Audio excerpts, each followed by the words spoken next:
Olá pessoal! Neste vídeo iremos falar mais um pouco sobre a manipulação genética orquestrada pelos anjos caídos, a qual teve como consequência um reset na criação pré-diluviana, realizado pelo Criador.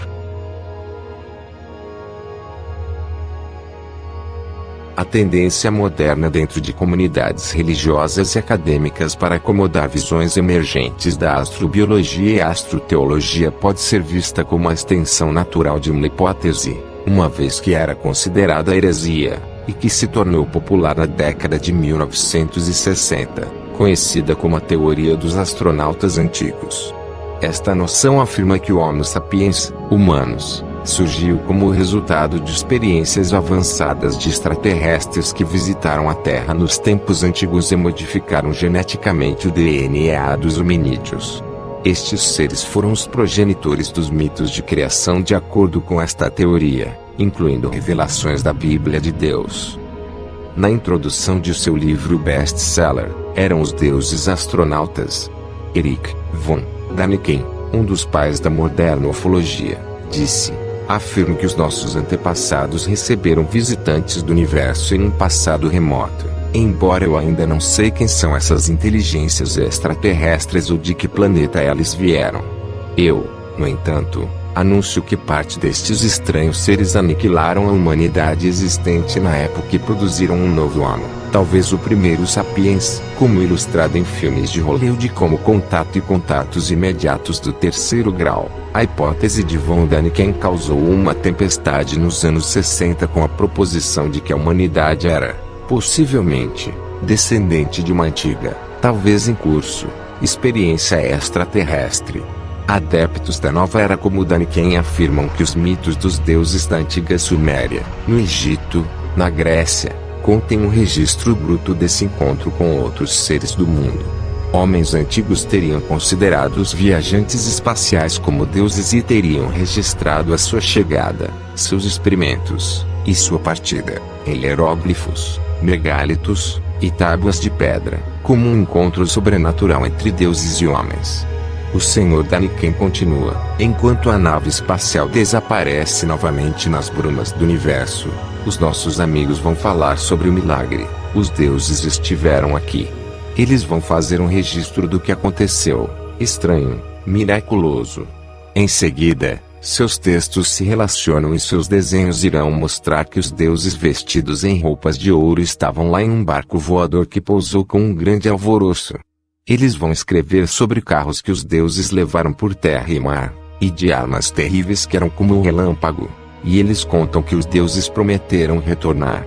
Eles usaram o martelo e o formão nos seus desenhos e entalhes de pedra do que tinham visto uma vez, gigantes disformes com capacetes e bastões em suas cabeças, carregando caixas na frente de seus peitos, em discos na qual os seres indefiníveis sentam e andam pelo ar, são velozes como os raios do sol. Pesquisadores como von Däniken afirmam ainda que a estranha aparência de alguns dos deuses descritos em diferentes hieróglifos, humanoides, como criaturas com corpo humano e cabeças de águia, falcões, ou seres híbridos como leões com cabeças de touros, etc., poderiam ser vistos como prova de que invasores realizaram experiências genéticas e mutações entre os povos antigos e os animais. Pode ser surpreendente para alguns saberem que muitos teólogos conservadores concordam com essa avaliação, mas sustentam que os aliens invasores que executaram estes procedimentos eram, na verdade, anjos caídos, e não formas de vida avançadas de outras galáxias. E esta é a opinião mais concreta e plausível. Estudiosos basearam esta ideia em registros históricos que datam do início de todas as grandes culturas do mundo antigo, onde a história conta de forma notável e consistente sobre os deuses que desceram do céu e se materializaram em corpos de carne. De Roma até a Grécia e, antes disso, para o Egito, Pérsia, Assíria, Babilônia e Suméria. Os primeiros registros das civilizações contam da época em que seres poderosos conhecidos e descritos pelos hebreus, como sentinelas e dito no livro de Gênesis como os Bene Ectares Elohim, filhos de Deus, que se misturaram com seres humanos, dando origem a uma anomalia parte celestial e parte terrestre, híbridos conhecidos como Nefilins. A Bíblia diz que isso aconteceu quando os homens começaram a se multiplicar na terra e lhe nasceram filhas. Quando os filhos de Deus viram a beleza das mulheres, eles tomaram esposas dentre as de melhor estética e DNA, eles as tomaram, para procriarem sua prole em comum. Em Gênesis 6:4, lemos o seguinte relato: havia gigantes na terra naqueles dias, e também depois, quando os filhos de Deus copularam com as filhas dos homens, e que tiveram filhos com elas, os mesmos tornaram-se os valentes que houveram na antiguidade, os homens de renome. Quando a Escritura é comparada com outros textos antigos, inclusive Enoque, Jubileus, Baruque, apócrifo do Gênesis, Pilo, Josefus, Jazar, e outros, para muitos dá a entender que os gigantes do Velho Testamento, como Golias, eram feitos de parte humana, parte animal, parte angelical, uma prole originada de uma intervenção sobrenatural na ordem divina e na evolução natural da espécie. O livro de Enoque dá um nome aos anjos envolvidos nesta conspiração cósmica, chamando-os de sentinelas e em outras interpretações de guardiões. De acordo com Enoque, 200 desses anjos poderosos partiram dos céus e usaram as mulheres, entre outras coisas, para estender sua progênie na existência da humanidade. A Bíblia hebraica interlinear oferece uma interpretação interessante de Gênesis 6:2 a esse respeito, onde a Bíblia King James diz que os filhos de Deus viram as filhas dos homens e tomaram para si mulheres de todas as que escolheram. Os vigilantes queriam deixar sua esfera de existência, a fim de entrar na realidade tridimensional da Terra. Eles viam as mulheres, ou pelo menos seu material genético, como parte da fórmula para realizarem esta tarefa, partindo da própria habitação que Deus lhes tinha atribuído. Foi doloroso para o Senhor e isto levou à penalização divina.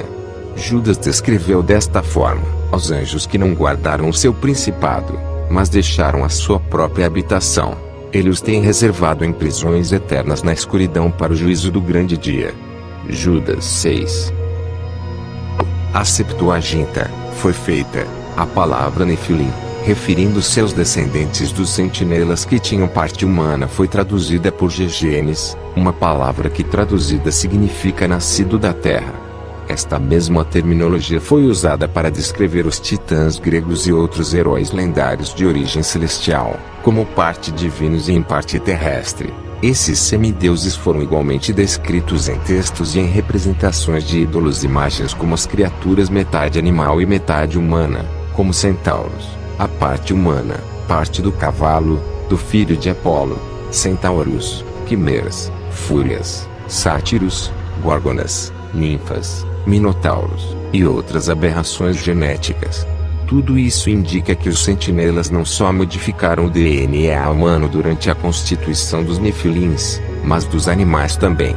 Chega ao ponto em que o livro de Enoque afirma, dizendo no 7º capítulo, que os anjos caídos pecaram contra animais, assim como os seres humanos.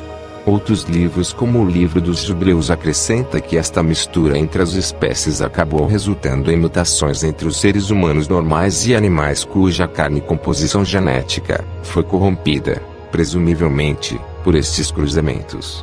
Mesmo o Antigo Testamento contém referência às mutações genéticas que se desenvolveram entre os seres humanos, após este período de tempo, incluindo homens de tamanho incomum, força física, por terem 6 dedos em cada mão e pés, o apetite por sangue de animais. No entanto, de todos os registros antigos, o roteiro extra-bíblico mais revelador é a partir do livro de Jazar, um texto esquecido por quase todos. Jazar registra a história familiar da queda dos sentinelas, e em seguida, adiciona um detalhe excepcional que nenhum dos outros textos é tão inequívoco sobre o assunto. Algo que só pode ser compreendido em linguagem moderna como a biotecnologia avançada, ou engenharia genética, ou modificações transgênicas das espécies. Após os vigilantes terem instruído os seres humanos nos segredos do céu, observe o que ocorreu. Jazar diz: depois, os filhos dos homens começaram a ensinar a mistura de animais de uma espécie com outra, a fim de provocar o Senhor. Jazar 4:18. A frase "a mistura de animais de uma espécie com outra" não significa que os vigilantes tenham ensinado a hibridização de homens. já que este não teriam provocado o Senhor. Deus fez com que os animais de diferentes raças fossem capazes de se reproduzirem. Por exemplo, os cavalos podem se propagar com outros mamíferos da classificação Equideus, a taxonômica família do cavalo, incluindo burros e zebras. Eles não teriam provocado o Senhor com este tipo de procriação de animais, como Deus ordenou. Ele mesmo fez os animais capazes de fazer isso.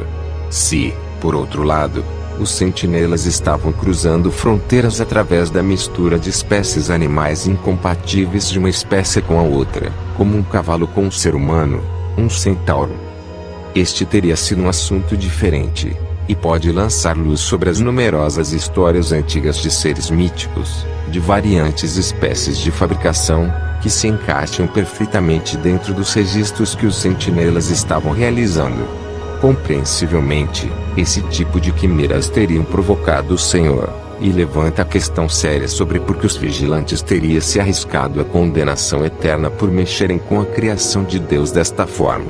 O Senhor tinha colocado limites entre as espécies, e estritamente ordenado que cada tipo reproduzisse somente segundo a sua própria espécie. Foi o motivo dos vigilantes terem quebrado essas regras pelo simples desejo de se rebelar, invejando e assaltando o gênio criativo de Deus através da alteração biológica do que ele tinha feito. Ou teve algo com significado mais profundo por trás desta atitude?